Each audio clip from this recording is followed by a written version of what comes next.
New Mutants issue 1 sees Rain Sinclair remember her rebirth on Krakoa, welcomed by Xavier and Storm, who says that her past is gone now and she is free to live her life how she wants to. Shan joins her, learning her friend is taking it all in, and it's like she died and went to heaven. Shan wonders if Rain wants to talk about her death, but she doesn't want to, telling her friend that she is just fine. Mondo, meanwhile, is approached by Cypher, who wonders that since the way Mondo's powers work, could he feel Krakoa or communicate with the island? But Mondo can't sense anything. Suddenly, Mondo becomes possessed by Krakoa, who says hello to Douglas. Cypher wonders how this works, since he's remote piloting Mondo's body, and if the man is in there with him, but Krakoa says not in the way that Cypher means.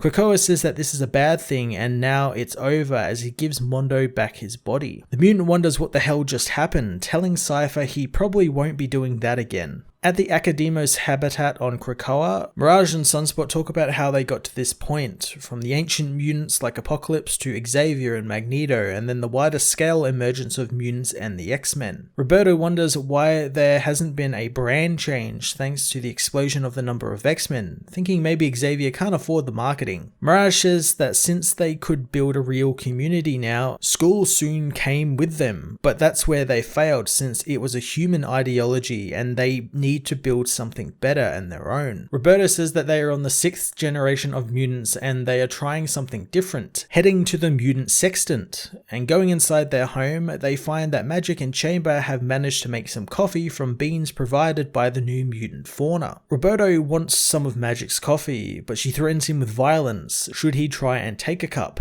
As Chamber gives him some, Rain, Shan, Cypher and Mondo arrive, but Mondo won't have any of the coffee since he knows how it was made. Roberto and Danny are pleased with how this is working out, but Danny knows Roberto would think it was even better if Sam was there. Roberto knows he should see this, but he's light years away with his family in the Shi Ar Empire, which gives Roberto the idea to go for a ride. Later in space, Roberto has gained passage into the stars thanks to the Starjammers with Corsair and his crew. Corsair says that the Shi Ar have a complicated history with them entering their space, but of course they are pirates and laugh in the face of danger. He tells Roberto that he will get them to the Shi Ar Empire as promised, but if they want to get to their homeworld, they are on their own. Mondo and Cypher meanwhile go to the ship's garden, which Mondo is happy to be in since Krakoa was itchy for him. Cypher notes that in this space, he can feel the pull between the gateways, like they are talking with one another. Ch'od arrives and agrees, saying that he came to investigate the change in helium in the room, and it is carefully monitored and he knew something is killing the fruit he has been trying to grow for decades. Ch'od knows it is because of the Krakoan plants they have, so either it goes or they go out the airlock. Cypher has an idea, implanting the plant into Mondo and confirming with Ch'od that the biome's levels are now back to normal. Several days later, Magic is training with Razor, with the teams betting on who will win the fight. Magic is smashed in the nose by Raza, causing her to fly into a rage and break the alien's sword and cutting its robot arm off. Roberto wins the bet with Corsair, saying that now the pirate owes him a bottle of Kentucky bourbon. A day later, they reach the benevolent starport where Corsair is making a little pit stop. Roberto is happy to stretch his legs, but Corsair has some more ground rules for the X-Men, saying this port is no place for kids and the Starjammers have a reputation there. He tells the team that he and the crew have a job to do there, and while they are conducting it, everyone is to stay on the ship, since the port is now owned by a nasty gang and their lead priest, who force converts everyone they can, and the rest go into a prison and are tortured. Corsair warns that if they commit one sin, no matter how small, they are sent to prison and tortured, and their torture techniques are the worst in the galaxy. As Corsair and his crew leave,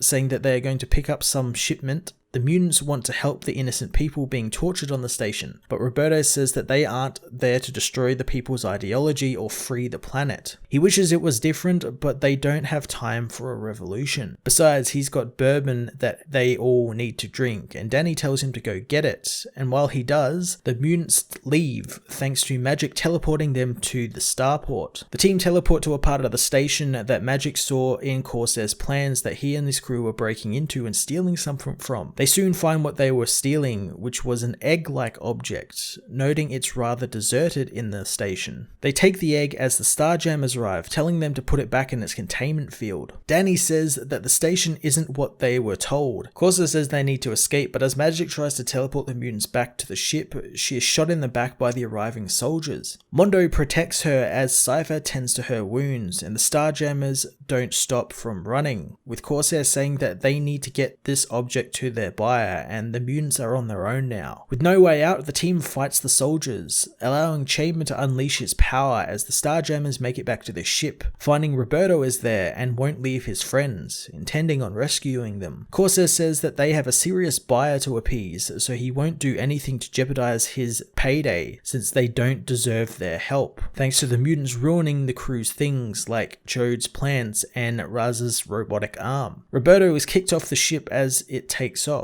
drinking his bourbon as the new mutants are surrounded by the soldiers, but Roberto says it'll be all okay, since he's got the number of a really good space lawyer. New Mutants issue 1 was a really fun beginning to the cosmic adventures of the X-Men team, and I really enjoyed all the things that this issue set up, with the stuff with Reign being reborn and having to deal with a life she can now live on her own, but the most stuff that I really liked was Mondo and how he can be possessed by Krakoa. I think that's pretty cool power, and I'm looking forward to Hickman and Brisson following up on that in future issues, and what that exactly means now that Krakoa can technically be a team member if he wants to. I also like how Hickman is not adverse to building up the mutants with their cool Paradise Island nation and giving them a chance to actually be a people and explore all that sort of stuff, but also tearing them down a little bit with their somewhat arrogant and uncaring outlook of others. Like here, how the Starjammers wouldn't want to save them because of all the things they did in their short time on the ship, like destroy Jode's crops and cut off Raz's arm and stuff like that. It's really interesting, and I'm very excited to see the new mutants in space and what other misadventures they will get up to. I'm going to give this issue a 9 out of 10.